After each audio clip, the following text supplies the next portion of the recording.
On September 3, 2023, Typhoon Haikui made landfall along Taiwan's eastern coastline. This potent typhoon delivered a forceful impact, particularly affecting Titan Doha and the central region of Taiwan, which faces the Pacific Ocean. The Central Weather Bureau, CWB, had issued warnings concerning Haikui, indicating maximum sustained winds near the center at 40 meters per second and gusts reaching 50 meters per second.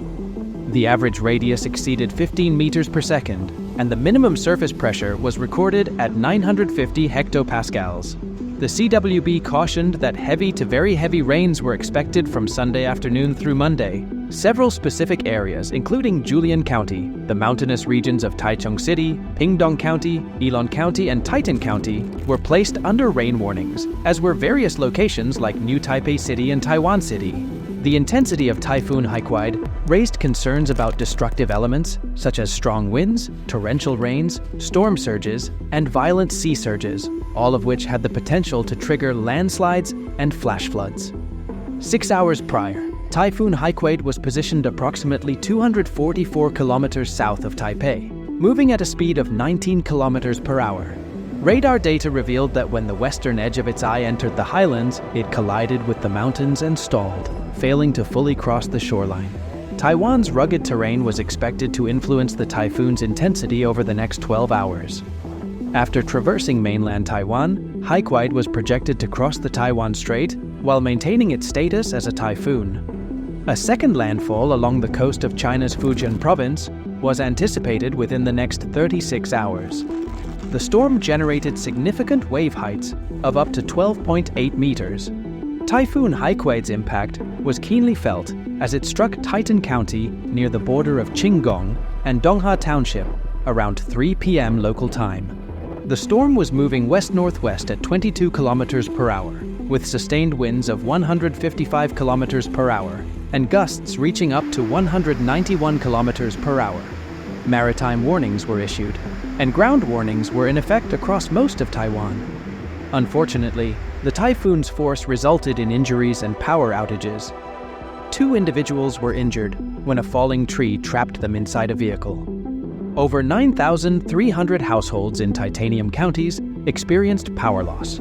The last typhoon to directly hit Taiwan had occurred 4 years earlier, and its effects were expected to bring heavy rain to the eastern region, with concerns about flash floods and landslides.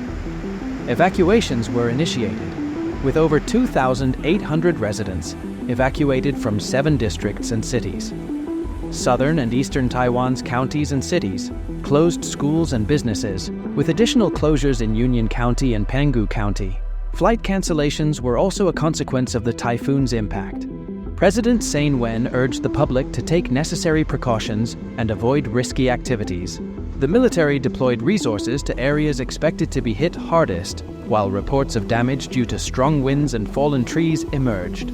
As Typhoon Haikui's impact persisted, reports of power outages and road closures emerged, and it was advised to steer clear of mountain roads.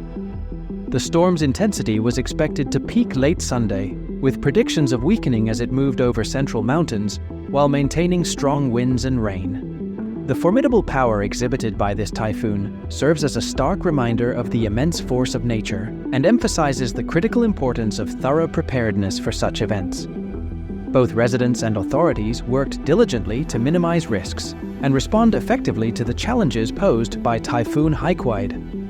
As of Monday, September 4th, the impact of Typhoon Haikui continued to hold southern Taiwan in its grip as the storm moved towards the Taiwan Strait.